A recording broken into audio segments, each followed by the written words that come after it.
Hi, my name's Johan, and I'm going to be telling you an ancient Egyptian story, The Beautiful House.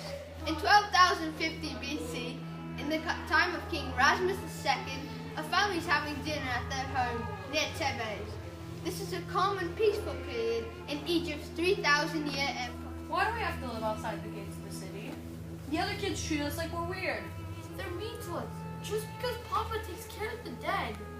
It sounds like you're ashamed of what I do. Children, how dare you speak of your father in that way? He has a very important job in the beautiful house. What could be more valuable than a priest that makes the dead reach immortal life? And what if he didn't have a job? You'd be living in a hut, eating boiled papyrus roots every day. I'm sorry, Papa. Don't forget, when you get a little older, you'll become an apprentice. You'll learn how to take care of the dead too. I have an idea. Why don't you take the children to work tomorrow? I'm not sure it's a very good idea. Take them to work? The children might learn something useful when, especially since they don't appreciate the work you do. I'm still not sure it's a good idea. Nonsense. I'm not sure that T is ready to see what I do yet. T will be fine, and so will Kaya. All right, my beloved wife. Tomorrow we'll take the kids to work with me. And you better behave yourselves. We will. The next morning, the sun is shining bright and hot into the family's mud-brick home, as it does almost every day. Before breakfast, T and Key are playing a game called Senet. Children, did you feed the sacred crocodile? Yes, Mother. Then eat your bread and leeks. It is easy for you kids to get dressed. All you have to do is put on your earrings. The papa has to put on his linen skirt and jewelry, then make up his eyes. Can the monkey come with us? Absolutely not. I'm sorry for your cold, Mother. Thank you, dear. I'll say an incantation to get rid of it. Depart, cold son of cold, who makes 6 sickens in the head, destroys the skull, and makes 6 openings in the head. Ah, much better. Now put away that game of Senet and eat your breakfast. Spending the day with the dead bodies? This is going to be so much fun. Crossing to the western bank of the Nile in a boat made of reeds.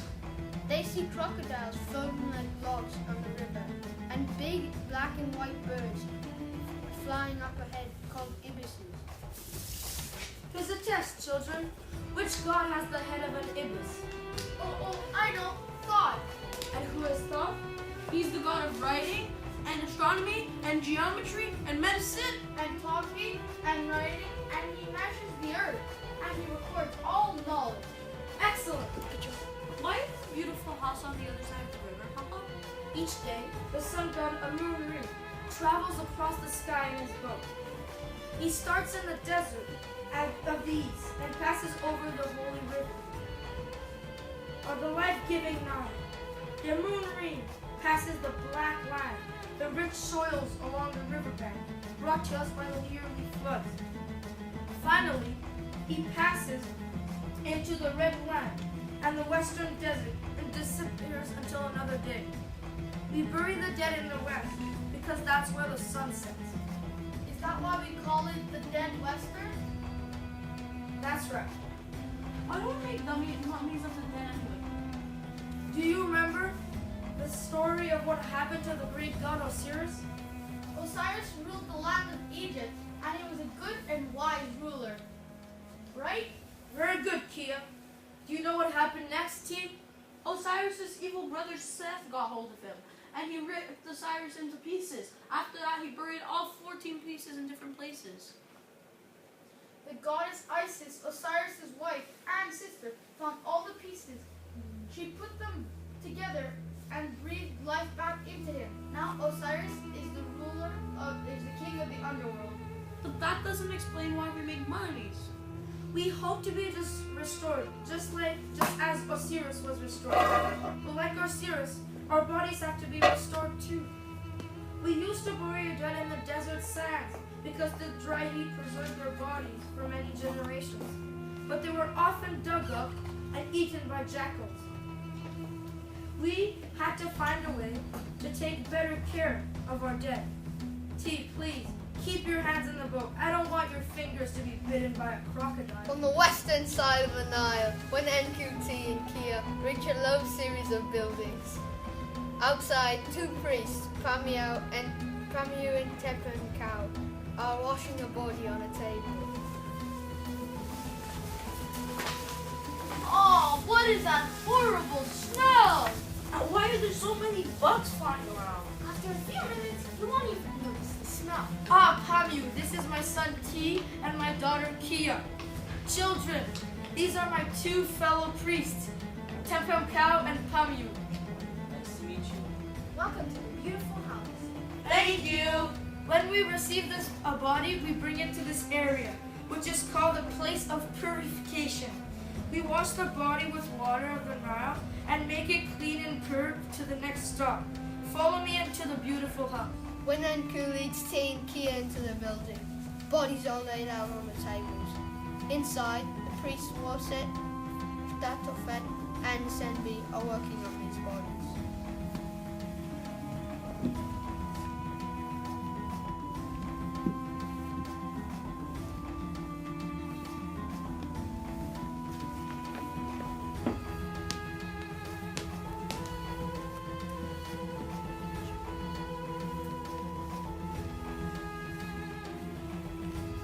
Papa, are those people on those tables dead? Of course, son. I think I'm gonna be sick. Oh, don't be frightened, children. You'll get used to it. Just stand back from the priest. We'll stay way back. We promise. Why is this place called the beautiful house anyway? It's stinky and hot and so not beautiful. Because we make the dead beautiful for eternity. You'll see.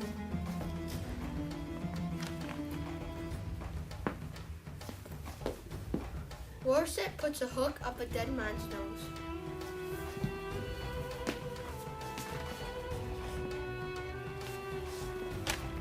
What is the priest doing?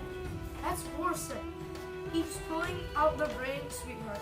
If he left the brain in, it would root the body. The brain isn't that important. Some say it makes the arms and legs move, but as far as I'm concerned, all brain does is create a nasty, drippy mucus. Won't there be an empty hole in his head? He's a man of noble birth. Warset will fill his head with resin. Datofet pops out a dead woman's eyeball with his thumb.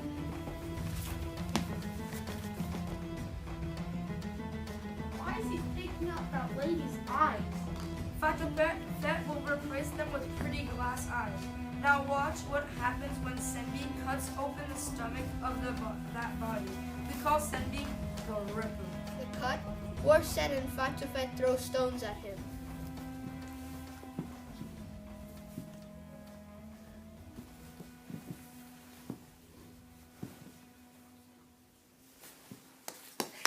Run away! Depart, Ripper! We command you to. Why did they do that? Actually, I don't know why we do that. It's a ritual we take part in the cutting. Meaning has been lost in the sands of time. No, Papa. Why are they cutting that man open in the first place?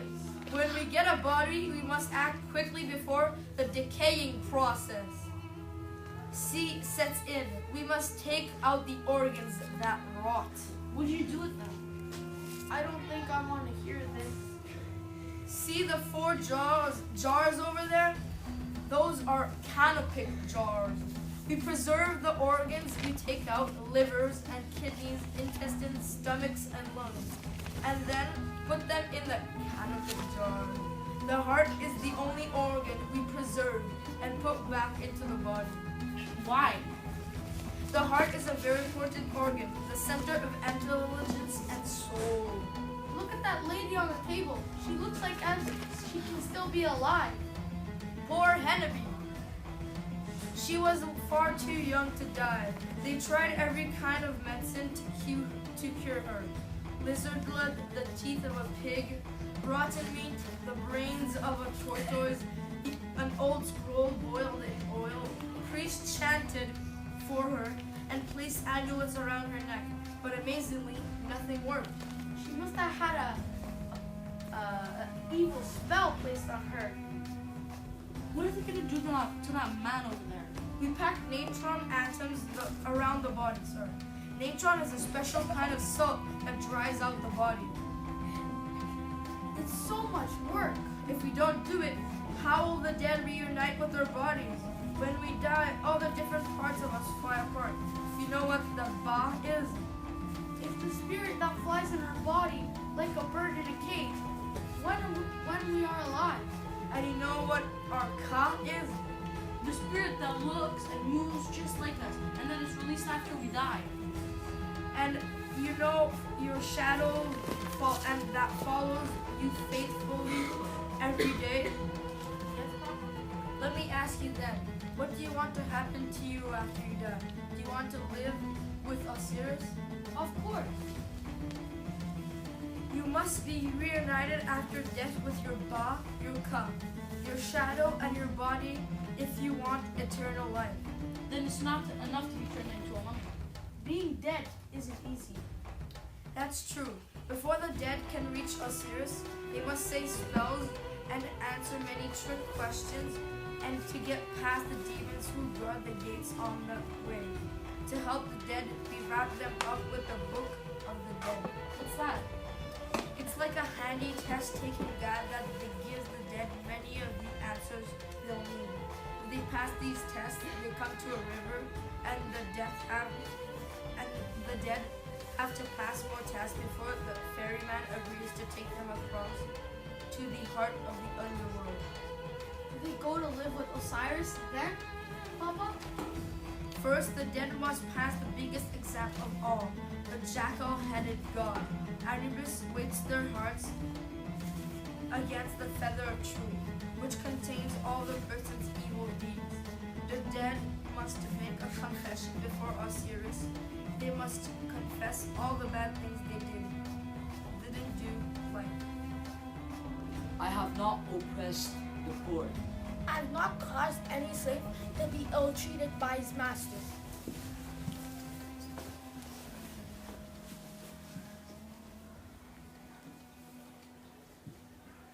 I have not starved any man. I have not caused any to weep. I have not assassinated any man. I am pure. I have not committed any treason. What if the dead person's heart and feathers don't balance? those who fail the test are thrown to the hungry crocodile-like monsters that will keep devouring them forever. Those who pass can live with Osiris forever.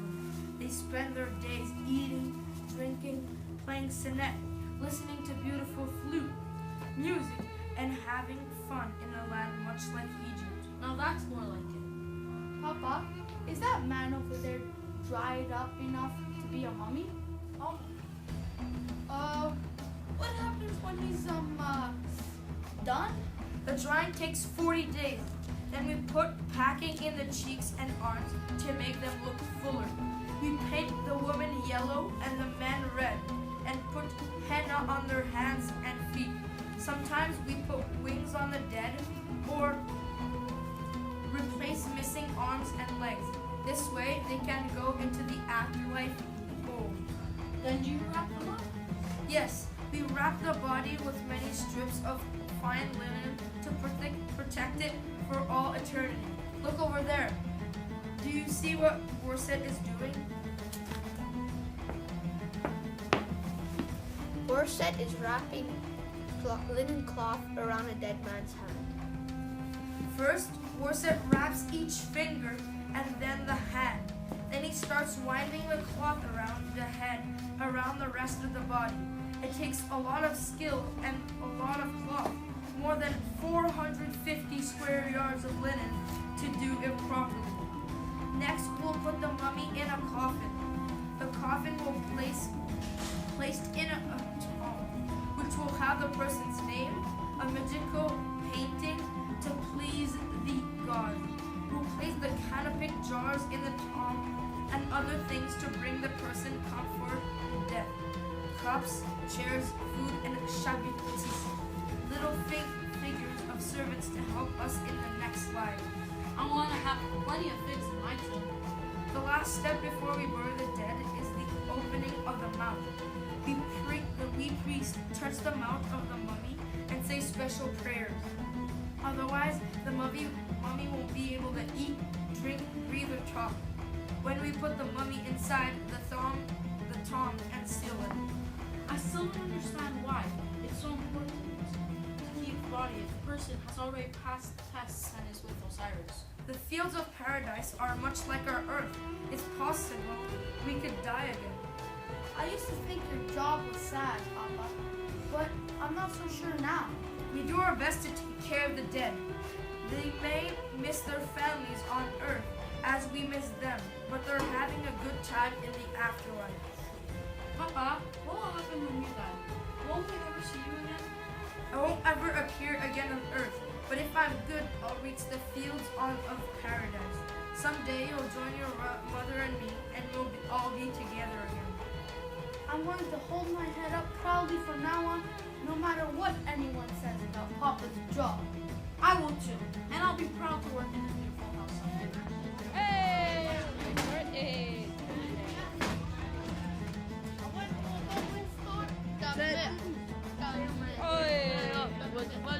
Wait, do that again, Johan! Johan, do that again! Watch, yo-yo. Does it actually work? Yeah, it's working. Yeah, look, it's going through your tie. What about mine? I'm gonna